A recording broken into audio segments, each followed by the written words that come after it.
बिस्मिल्लाहिर्रहमानिर्रहीम अस्सलामु अलैकुम। आज हमारा लेक्चर नंबर 28 है in text book of econometrics by example which is written by Gujarati. ये हमारा चैप्टर 4 है regression diagnostic 1 multicollinearity part 2। Previous lecture में हमने कंसिक्वेंसेस ऑफ इम्परफेक्ट कुलिनरिटी को हमने डिस्कस किया था, ठीक है। और प्रीवियस लेक्चर का कुछ थोड़ा सा बकाया जो है वो हम आज के लेक्चर में डिस्कस करने वाले हैं, ठीक है। When regressor are linear statistical inference become shaky, especially so if there is near collinearity. This should not be surprising because if two variables are highly collinear, it is very difficult to isolate the impact of each variable separately on the regression. ठीक है, तो previous lecture में हमने discuss किया था कि अगर regression में कोलिनियरिटी जो है वो पाई जाए, ठीक है, कुछ दो वेरिएबल जो है या तीन वेरिएबल इन दोनों के दरमियान जो है कोलिनियर जो है वो पाए जाए, ठीक है, तो स्टैटिस्टिकल इन्फरेंस जो है वो ठीक नहीं होगा, ठीक है। तो हमें बहुत मुश्किल होता है, ठीक है, अगर दो वेरिएबल के दरमियान जो है वो नियर कोलिनियरिटी पाई जाए, ठीक है, तो हमें बहुत मुश्किल हो जाता है, ठीक है, कि हम इसकी सेपरेटली जो है इसका इम्पैक्ट देखना रिग्रेशन के ऊपर या डिपेंडेंट वेरिएबल के ऊपर, ठीक है। To see some of these consequences we consider a three variable model relating the dependent variable y to two regressors x2 and x3, that is we consider the following model, ठीक है। yi is equal to beta 1 plus beta 2 x2i plus beta 3 x3i plus ui which name is equation 4.1, ठीक है। तो अब हम कुछ consequences जो है वो हम देखते हैं, ठीक है। आने वाले एग्जाम्पल में जो है वो हम डिटेल से जो है वो एक्सप्लेन करेंगे, ठीक है। तो फॉर एग्जांपल हमारे साथ 3 वेरिएबल है, ठीक है। एक वेरिएबल जो है y वेरिएबल जो है वो डिपेंडेंट वेरिएबल है, ठीक है, और x2 और x3 वेरिएबल जो है वो इंडिपेंडेंट वेरिएबल है, ठीक है। यहाँ पर हम देख सकते हैं कि बीटा 1 जो है वो इंटरसेप्ट है, ठीक है, और बीटा 2 और बीटा 3 जो है वो स्लोप है, ठीक है, और ui जो है ये रेजिडुअल टर्म है, ठीक है। Using OLS it can be shown that the OLS estimated are as follows. यहाँ पर हम देख सकते हैं ये हमें बीटा 2 की फार्मूला जो है वो हमें दिया गया है, ठीक है। इसका नाम है इक्वेशन 4.2, ठीक है। अगर हम OLS यूज़ करते हैं, ठीक है, तो अगर 2 एक्सप्लेनेटरी वेरिएबल है, ठीक है, या हम इसको अगर 2 इंडिपेंडेंट वेरिएबल है, ठीक है, तो इस तरह फार्मूला जो है बीटा 2 का फार्मूला जो है ये वही होगा, ठीक है। ओके, बीटा 3 का फार्मूला यहाँ पर हम देख सकते हैं, ठीक है, ये है, इसका नाम है इक्वेशन 4.3, ठीक है। अगर जब हम यहाँ पर आप देख सकते हैं कि जब हम बीटा 2 और बीटा 3 की स्लोप जो है वो फाइंड आउट कर लेते हैं, ठीक है, तो हम बीटा 1 भी हम फाइंड आउट कर सकते हैं। Beta 1 is equal to Y bar minus beta 2 x2 bar minus beta 3 x3 bar which name is equation 4.4। यहाँ पर आप देख सकते हैं कि हमारे साथ इक्वेशन 4.2 है, 4.3 एंड इक्वेशन 4.4 ये फार्मूले है, ठीक है, बीटा 2 की, बीटा 3 का और बीटा 1 की फार्मूला है, ठीक है। ये जो हमें सब कुछ दिया गया है, ठीक है, ये डिविएशन फॉर्म में दिया गया है ये फार्मूला, ठीक है।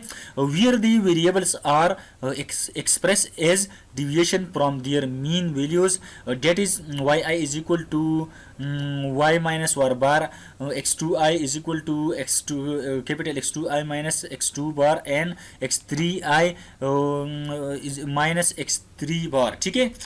notice that the formula for the two slope coefficient are symmetrical in the sense that one can be obtained from the other by interchanging the names of the variables, ठीक है। तो हम यहाँ पर फार्मूला में देख सकते हैं कि ये जो है ये सिमेट्रिकल जो है ये फार्मूला जो है डेवलप हो चुका है, ठीक है। तो हम इसको मुख्तलिफ नामों से इंटरचेंज भी मुख्तलिफ वेरिएबल के साथ जो है कर सकते हैं, ठीक है। Notice that the formula for the two slope coefficient are symmetrical in the sense that one can be obtained from the other by interchanging the names of the variable. It can be further shown that, ठीक है। यहाँ पर मैं आपको एक बात बताऊँ, इस लेक्चर में हम जो है डिराइवेशन फाइंड आउट करना हमारा मकसद नहीं है। कुछ फार्मूले मैं आपको जो है आज के लेक्चर में दिखाता हूँ, ठीक है। वो हमने रटा किया हुआ है ऑलरेडी, ठीक है। अंडर ग्रेजुएट लेवल पे हमने रटा किया हुआ है। अगर हम मजीद डिटेल के लिए कोई बंदा जो है डिटेल के साथ इस डिराइवेशन को फाइंड आउट करना चाहता है, ठीक है, तो वो बेसिक इकोनॉमेटिक्स बाय गुजराती की बुक जो है वो चैप्टर 3 जो है वो पढ़ सकते हैं, ठीक है, फॉर मोर डिटेल, ठीक है। तो यहाँ पर हम देख सकते हैं कि वेरिएंस ऑफ बीटा 2 की फार्मूला जो है ये हमें दिया गया है, ठीक है। Variance of beta 2 head formula ये हमारे साथ है, ठीक है। यहाँ पर आप देख सकते हैं कि ये हमारे साथ वेरिएंस ऑफ रेजिडुअल है। यहाँ पर आप देख सकते हैं ये हमारे साथ वेरिएंस ऑफ रेजिडुअल का फार्मूला है, ठीक है। और आर इक्विवेलेंटली तो हम इसको इस तरह लिख सकते हैं, वेरिएंस ऑफ बीटा 2 हेड को हम इस तरह जो है वो लिख सकते हैं, ठीक है। Wear R23 is the sample coefficient of correlation between x2 and x3 as defined in chapter 3, ठीक है। तो मैंने आपको पहले भी बताया कि अगर मज़ीद जो है इसको फाइंड आउट करने के लिए, डिराइवेशन करने के लिए आपको बेसिक इकोनॉमेट्री जो है वो पढ़ना होगा, क्योंकि इस कोर्स का मकसद जो है डिराइवेशन फाइंड आउट करना नहीं है। इस कोर्स का मतलब जो है वो अप्लाइड इकोनॉमेट्रिक्स जो है वो हम अप्लाई करेंगे, ठीक है, रियल डेटा के ऊपर, ठीक है। तो हमारा मकसद जो है डिराइवेशन फाइंड आउट करना नहीं है, ठीक है। अगर हम डिराइवेशन फाइंड आउट करने पे लग जाए तो अप्लाइड इकोनॉमेट्रिक्स जो है वो फिर नहीं बन जाएगा, क्योंकि हमें जो है प्रैक्टिकल जो है हम रिसर्च के लिए हम जो है ये लेक्चर, इस लेक्चर्स का मतलब जो है इस कोर्स का मकसद ये है कि हम इंडिपेंडेंटली जो है रिसर्चर जो है वो बन जाए, ठीक है। तो यहाँ पर हम देख सकते हैं कि कोरिलेशन कोएफिशिएंट का फार्मूला ये है, ठीक है। It can be further shown that variance of beta 2 हम इस तरह भी लिख सकते हैं, ठीक है। यहाँ पर आप देख सकते हैं कि VIP यह हमारे साथ है, ठीक है। VIP का मतलब ये है कि वेरिएंस इम्प्लेटन फैक्टर, ठीक है, विच नेम इज इक्वेशन 4.5, ठीक है, okay. And variance of beta 3 का फार्मूला भी हम यहाँ पर देख सकते हैं, ठीक है, विच नेम इज इक्वेशन 4.6, ठीक है। Where VIP is equal to 1 divide by 1 minus coefficient of correlation, यहाँ पर हम देख सकते हैं, ठीक है। Which name is equation 4.7, where sigma square is the variance of error term, UIN R23 is the coefficient of correlation between x2 and x3, and VIF is the variance implanting factor, a measure of the degree to which the variance of the variance estimator is improved because of collinearity. To see this, consider table 4.1. यहाँ पर हम देख सकते हैं कि table 4.1 में हमें यहाँ पर आप कोरिलेशन ऑफ कोएफिशिएंट को हम देख सकते हैं, ठीक है। इसकी मुख्तलिफ वैल्यू है, ठीक है, और इसकी मुख्तलिफ वैल्यू जो है ये इस फार्मूला में जो है ये फिट हो चुका है, ठीक है। तो अगर फॉर एग्जांपल हमारे साथ जो है variance of correlation coefficient x2 और x3 के दरमियान जो है अगर 0 है तो वेरिएंस इम्प्लेटेंट फैक्टर जो है वो 1 होगा, ठीक है। इस तरह वेरिएंस ऑफ बीटा 2 जो है वो हमारे साथ sigma square divide by summation x2 I square is equal to k, ठीक है। इस तरह अगर हमारे साथ जो है कोरिलेशन कोएफिशिएंट जो है वो x2 और x3 के दरमियान जो है 50 जो है पाया जाए, ठीक है, तो वेरिएंस इम्प्लेटेंट फैक्टर जो है वो 1.33 जो है वो हो जाएगा, ठीक है। तो वेरिएंस ऑफ बीटा 2 जो है वो हमारे साथ 1.33 मल्टीप्लाई बाई k, ठीक है। इस तरह हम देख सकते हैं अगर कोरिलेशन कोएफिशिएंट की वैल्यू जो है वो परफेक्टली जो है पॉजिटिव यहाँ पर आ जाए 1, ठीक है, तो ये हमारे साथ अनडिपेंड होगा, ठीक है। Note a similar table can be shown for the variance of beta 3, ठीक है। तो सिमिलर टेबल भी बीटा 3 के लिए भी ये हो सकता है, वेरिएंस ऑफ बीटा 3 के लिए भी हो सकता है, ठीक है। It is clear from this table that as the correlation coefficient between x2 and x3 increases, the variance of beta 2 increases rapidly in a non-linear fashion. As a result, the confidence interval will be progressively wider, and we may mistakenly conclude that the true beta 2 is indifferent from 0, ठीक है। तो यहाँ पर हम देख सकते हैं, ठीक है, यहाँ पर हम देख सकते हैं, ठीक है, अगर वेरिएंस इम्प्लेट फैक्टर वैल्यू जो है यहाँ पर हम देख सकते हैं कि अगर ये इंक्रीज़ होता है, ठीक है, तो ये हमारे साथ जो है वेरिएंस ऑफ बीटा टू भी है वो भी इंक्रीज़ होता है, ठीक है। इस तरह हम वेरिएंस कोरिलेशन कोएफिशिएंट की वैल्यू को हम देखें, ठीक है, अगर ये इंक्रीज़ होता है, ठीक है, तो वेरिएंस ऑफ इम्प्लेट फैक्टर भी इंक्रीज़ होता है, ठीक है, और वेरिएंस ऑफ बीटा टू जो भी है वो ये भी इंक्रीज़ होता है, ठीक है। It may be noted that the inverse of the variance impedance factor is called tolerance. यहाँ पर हम देख सकते हैं tolerance, that is tolerance is equal to 1 divided by VIP, which name is equation 4.8, ठीक है। Where coefficient of correlation is equal to 1, perfect collinearity tolerance is 0, and when it is 0 no collinearity tolerance is 1। इस तरह हम देख सकते हैं कि अगर हमारे साथ परफेक्ट कोलिनरिटी अगर डेटा में पाई जाए तो हमारे साथ कोरिलेशन कोएफिशिएंट जो है वो 1 के बराबर होगा। जब ये 1 के बराबर होगा, ठीक है, तो टोलरेंस जो है वो हमारे साथ 0 आ जाएगा, ठीक है। जब अगर VIF जो है यहाँ पर हम देख सकते हैं, ठीक है, अगर ज़ीरो के बराबर जो है वो आ जाए, ठीक है, ठीक है, तो टोलरेंस जो है वो हमारे साथ 1 होगा, ठीक है।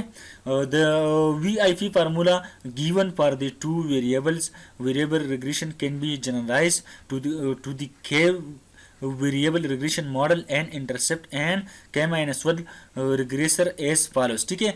तो वेरिएंस इम्प्लेट फार्मूला जो है वो हम अब तो kth ऑब्जर्वेशन के लिए भी कर सकते हैं। मतलब kth ऑब्जर्वेशन का मतलब ये है कि आपने 2 वेरिएबल लेना है, 5 वेरिएबल लेना है, 10 वेरिएबल लेना है, जितने भी आपने लेना है, ठीक है, इसकी फार्मूला जो है वो फिर भी हम डेवलप कर सकते हैं। तो अगर हम kth ऑब्जर्वेशन के लिए फार्मूला डेवलप करते हैं, ये हमारे साथ kth ऑब्जर्वेशन के लिए है। Variance of beta k is equal to sigma square divide by summation x k square multiply by 1 divide by 1 minus R k square is equal to sigma square divide by summation x k square multiply by VIP, which name is equation 4.9. Where RK square is the R square from the regression of the kth regressor on all other regressors in the model, and where summation xk square is equal to summation xk minus xk bar whole square is the variation in the kth variable about its mean value. The regression of kth regressor on the other regressor in the model is called an auxiliary regression. So if we have 10 regressor in the model, we will have 10 auxiliary regression, ठीक है।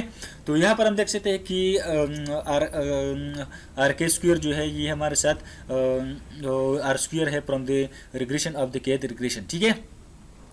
अगर हमारे साथ यहाँ पर हम देख सकते हैं कि अगर हमारे साथ kth रिग्रेसर है, ठीक है, तो हमारे साथ अगर फॉर एग्जांपल अगर हमारे साथ kth रिग्रेसर है तो हमारे साथ kth ऑक्सिलरी रिग्रेशन भी होगा, ठीक है। फॉर एग्जांपल यहाँ पर दिया गया है कि अगर हमारे साथ 10 रिग्रेसर है, ठीक है, तो मॉडल में, ठीक है, तो हमारे साथ 10 ऑक्सिलरी रिग्रेशन भी होगा, ठीक है। तो यहाँ पर एक पैकेज दिया गया है हमें, the statistical package computes the VIF and tolerance factor by using the command stat VIF after estimating anomalous regression as we know in the following example, ठीक है। तो अगर हम वेरिएंस इम्प्लेट फैक्टर मालूम करते हैं, ठीक है, VIF, ठीक है, या टोलरेंस हम फाइंड आउट करना चाहते हैं, ठीक है, तो स्टेटा जो है, स्टेटा में एक इसका पैकेज है, ठीक है, बहुत अच्छा पैकेज है। तो इसकी कमांड जो है पहले स्टेप में हम OLS रन करेंगे, ठीक है। OLS रन करने के बाद हम ये कमांड जो है लगाएंगे स्टेट VIF, ठीक है। तो ये हमारे साथ जो है टोलरेंस का रिजल्ट जो है वो हमें जो है टोलरेंस और VIF मतलब वेरिएंस इम्प्लेट फैक्टर का की रिजल्ट जो है वो हमें देगा, ठीक है। तो नेक्स्ट लेक्चर में हम एक एग्जांपल जो है इस पे करने वाले हैं, ठीक है। Thanks for watching my video, please subscribe to my YouTube channel. Thank you, अल्लाह हाफिज़।